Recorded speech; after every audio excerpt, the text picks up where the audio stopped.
Dear students, let us start the discussion on today's newspaper, that is 19th June 2017. The first article, New Playground for Non-State Actors. Here the non-state actors, the word refers to terrorists. The terrorism is changing its shape.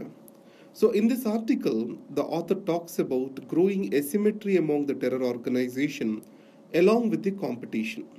So the first thing is, you have the large organizations such as Al-Qaeda, ISIS, and there are many small organizations which are the split fractions of these large organizations.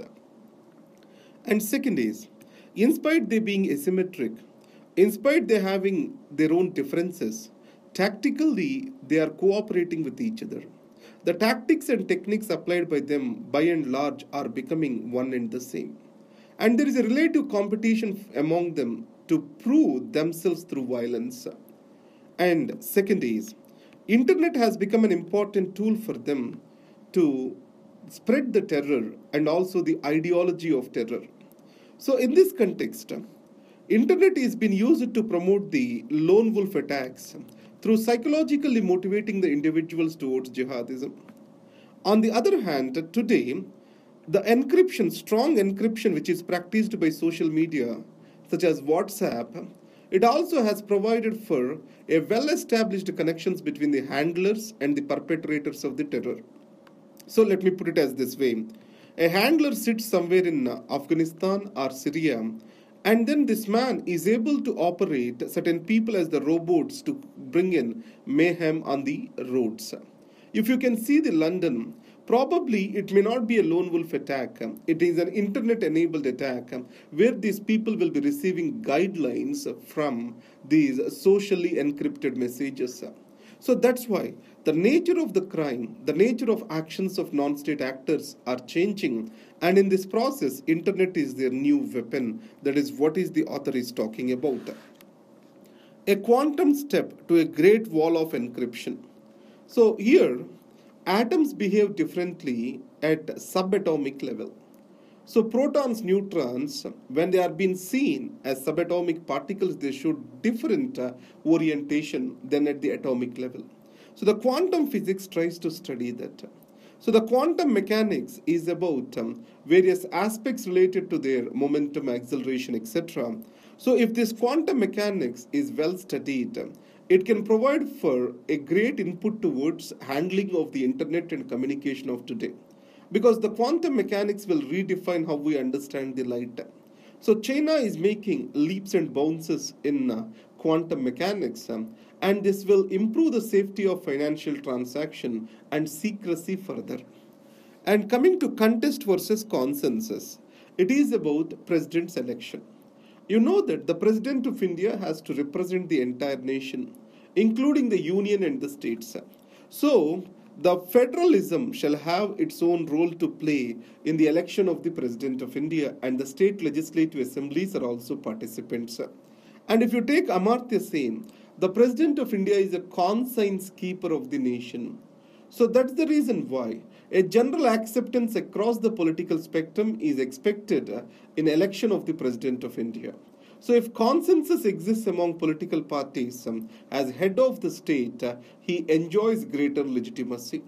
So in this context, if general acceptance has to be there, the President of India, whom we are trying to field as a candidate, our candidate shall have greater credibility for his acceptance to the constitutional values, pluralism of India.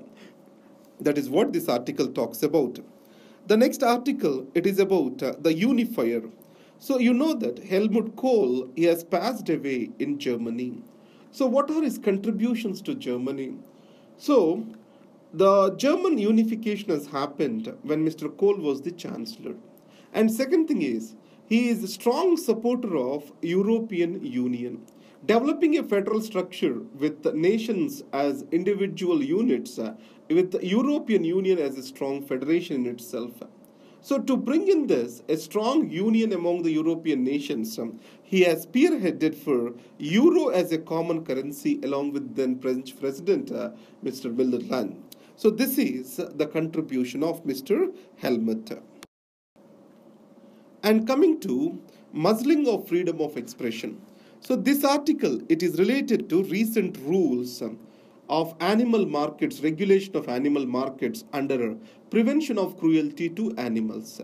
What the author argues is legally and also economically, it is not sound to enforce these rules.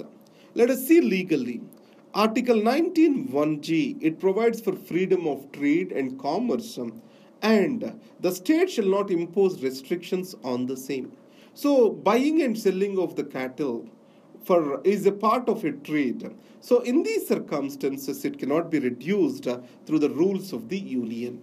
And according to him, freedom to consume food one likes is a kind of a freedom of expression.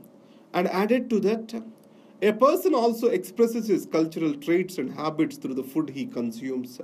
So that's why a right to consume the food one likes, that is also a part of the fundamental rights which are being stated in the Constitution. And the point is, the prevention of cruelty to animals, it do not prohibit slaughtering of animals. It only talks about a proper treatment to the animals. It means that, so the slaughterhouses shall have proper equipment so that these animals do not feel pain. So that's what is prohibited. Economically, if you see, the slaughtering of animals is related to beef exports. India ranks as the topmost nation with regard to beef exports by passing the Brazil. And second, leather industry is closely related to slaughtering.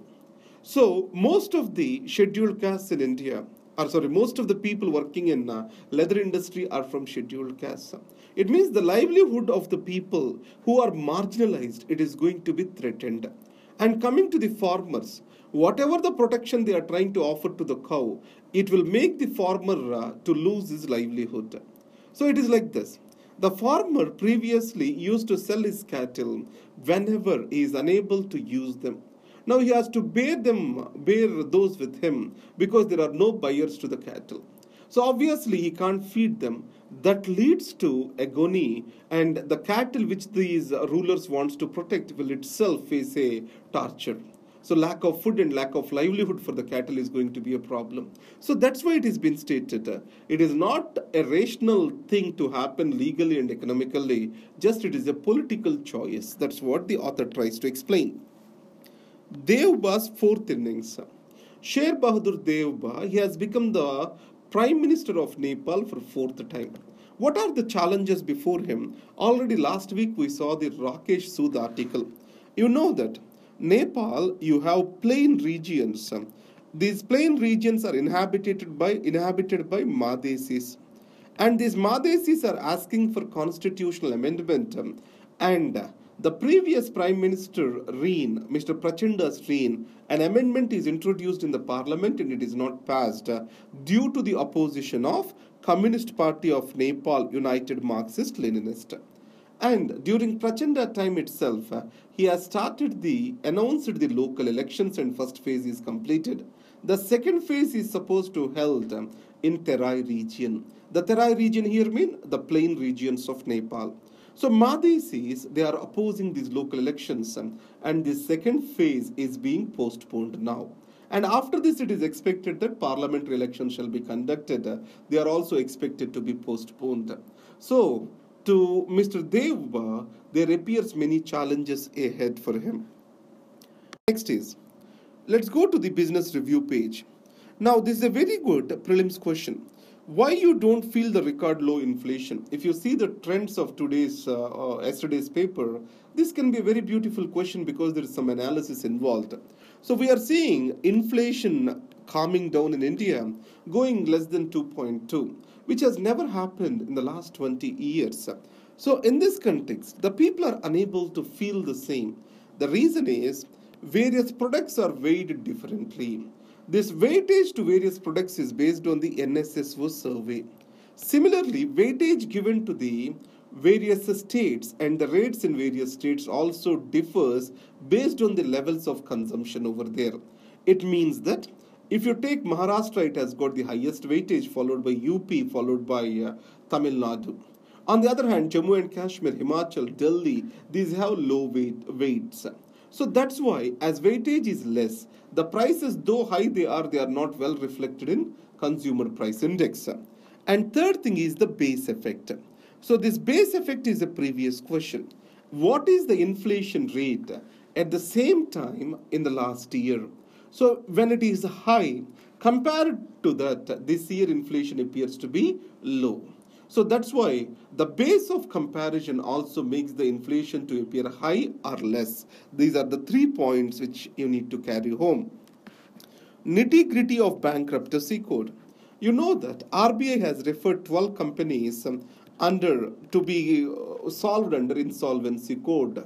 So in this insolvency code, an insolvency professional will be appointed and also a lenders committee will be appointed. These have to lay a path for insolvency of this particular company or liquidation of this particular company. So this insolvency, bankruptcy and insolvency code, it is expected to solve the NPAs of the banks to an extent. And finally, success the jet way. Z stands for zero defect and zero effect. It means manufacturing sector. If India has to or become a world leader, it has to become a qualitative destination rather than quantitative destination as like China simply mean. So if you take Germany, you think that the product is qualitative. If you talk about China, the impression is it is of poor quality. So India has to brand itself as a destination for quality products. That can only happen with a zero defect and zero effect policy at every level, certification level, manufacturing level, IPR level. There has to be quality consciousness that has to be inspiring. That shall be inspiring Make in India. And second, in China, the wage rates are increasing. In the last 1 decade, if you compare, they have increased by 3 times, and Chinese manufacturing sector is becoming uncompetitive. Obviously, that opens new avenues for India. So, in this context, India shall be ready to capture the same. And third thing is, in India, the major constraint is highly fragmented manufacturing sector. The small and medium enterprises, they occupy major chunk in manufacturing. So economy of skills only happen when we reach to certain level. So if that has to come, government has to encourage small scale industries to grow big. That has to happen in case of India. So these can strengthen Make in India. Now let's go to the news page. Saudi-Qatar situation is not like India-Pakistan. So the Saudi has imposed, or Saudi and the 5 Arab countries have imposed restrictions on Qatar on the grounds that they are sponsoring terrorism, supporting Muslim Brotherhood, and spreading hatred against Saudi in their news channel Al Jazeera. So in this context, Saudi ambassador has clearly stated that India-Pakistan situation is very hostile. On the other hand, Saudi and Qatar, they enjoy the open borders, high trade volumes. But this situation is exceptional and it is a long burning situation between the countries. So India-Pakistan situation cannot be compared with the Saudi situation. Here, I gave you the notes and this notes is available to you at lax.in/civils-prep. So, and again, there is a small announcement. The first thing is anthropology classes online are going to be started by Sosin Madam. So the Sosin Madam is the most popular teacher in the country for anthropology. And she is a dedicated teacher, I can say you that. I have my endorsement for her. And second thing is, for all the students who took the magazine series, there will be an extension of 1 month to write the answers. And third thing is, we are going to conduct a small test series with only 50 students. And we are going to deliver the criteria how we are going to select these 50 students. And Venkat Mohan sir, myself, we both are going to conduct this. And Sandeep sir will also be a part of this. So Venkat Mohan sir, myself and Sandeep, we 3 will be the part. And these are the 3 things which I want to talk about. So we will be announcing how we are going to select those 50 students. Across the country we will be selecting them. And also we will be visiting across various institutes to find out the right quality of the students for us. Because we want to find what are the commonalities among the successful students. That is what is the work we are doing. Thank you very much. All the best.